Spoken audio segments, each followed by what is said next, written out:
Hi there, buddy. Here I am with Michael in a UFO. I thought you might like that. This is from our video, Out and About with Brewer and Berg. Isn't that great? I always wanted to ride in a UFO, and here Michael did this with his incredible graphics. Anyway, I really enjoyed your talk about UFOs, and I just tonight for the first time, I don't know, for some reason Sunday night in Waikiki is the only night I can get enough bandwidth. They haven't upgraded their services enough, and we're all fighting for bandwidth to do YouTube. And so tonight I've been able to get some bandwidth, and I've been putting out some YouTube messages, and I'd like to respond, Pete, to your fascinating and very touching talk about UFOs. I've actually, ever since I was a little boy, had contact with multidimensional beings. I say multidimensional because I think the word alien is limiting, actually, because I think that many of our encounters that really change our lives are more with multidimensional, transdimensional beings from past, present, and future and other dimensions than what you would consider typically a gray or a typical alien. But when I was a little boy, I was fascinated, as you were, with outer space, and so I begged my dad to build me a really big telescope, which he did. He was really creative and built a large telescope, which we put out in the backyard, and I remember seeing the four moons of Jupiter for the first time and the rings of Saturn, and I was in absolute cosmic ecstasy. And I spent many evenings out in the backyard by myself, feeling totally like I was connecting. I mean, I felt like I was connecting to a cosmic intelligence that was connecting back with me. I mean, I felt bliss and rapture, and I felt a circular relationship going on between me and them and me and them. I even do tonight. I can sleep looking at the stars out my lanai, and every once in a while I will see a particularly bright star, and I actually feel as if I'm getting some kind of communication beyond words and thoughts, but communication nevertheless. Anyway, that eventually led to some pretty amazing experiences in the woods. I grew up in Pennsylvania, which has incredible amounts of forests, and we lived right next to a large forest. And by the time I was a teenager, my parents' marriage wasn't getting along very well, and so I would escape into the forest, and I would lose time, lots of time, and have incredibly sexual memories, not memories, but I mean I had sexual experiences in the woods. That's all I knew, and I knew that I always came back feeling like I could cope with the dysfunction that was going on between my poor mom and dad as they were fighting.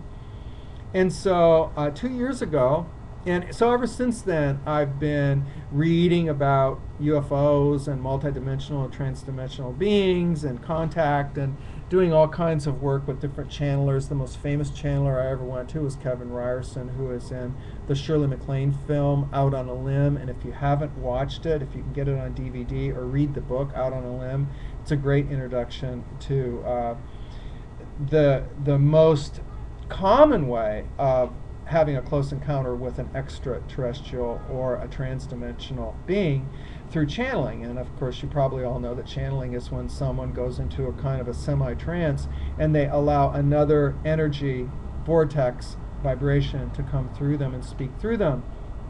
And so I felt very guided to go to trance channeling in Hawaii 2 years ago by an entity known as Bashar.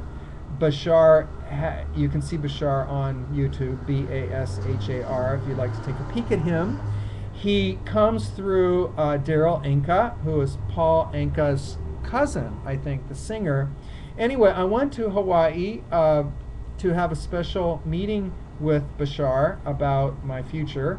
and to also spend a couple days swimming with Bashar and his troop of friends to communicate with dolphins and whales, which absolutely blew me away, because Daryl was able to allow Bashar to come through when we were out at sea and later on in the evenings and channel the thoughts of the dolphins and the whales and where they are right now in relationship with the human race and what we're doing to the sea. And I had an actual encounter with Bashar the last night. I was in Kona, in which he went in, Daryl Incup went into a trance and did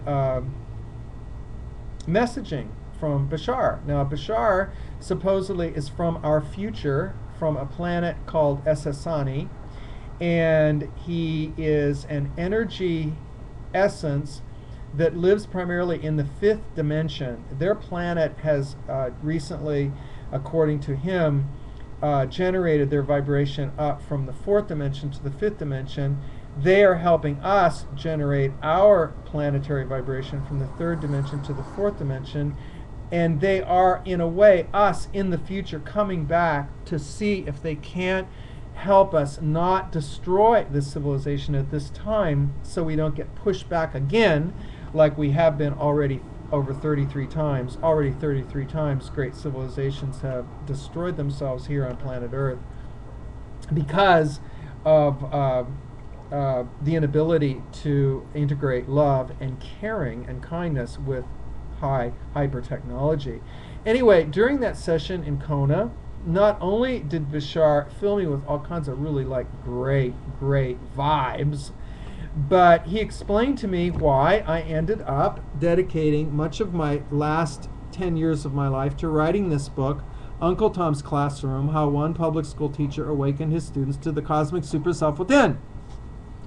And he explained to me that I didn't write this book by myself, that ever since those those afternoon walks in the woods, I have been in contact with the Ssani, and they've been in contact with me. They've been, I know this may sound a little far out, take it or leave it. Yeah, I'm not trying to convince you, I'm just going to tell you what he said. It resonated with me as truth, but take it or leave it. I'm just going to share it with you because, Pete, I know you were interested and you've been asking me.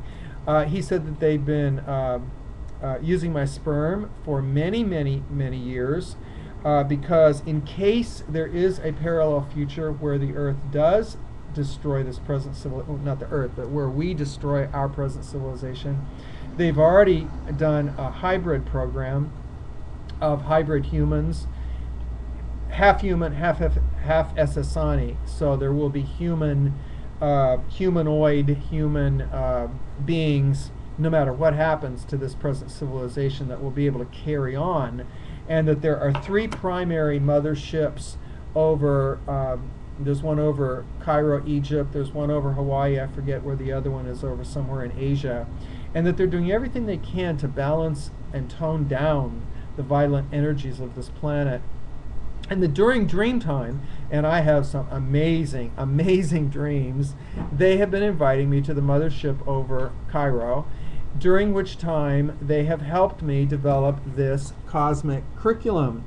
And I've not only been developing this cosmic curriculum to use with children here on Earth, which I knew consciously, but according to Bashar, I have been downloaded and guided from their great masters on their mothership to be a teacher for my own children, my own hybrid children, during my dream time on their mothership. This what they helped me define as the cosmic curriculum. On the back, I say it really well, or we say it really well. Don't you like this? Throw off your chains, set yourself free. Remember the quantum field master you were born to be.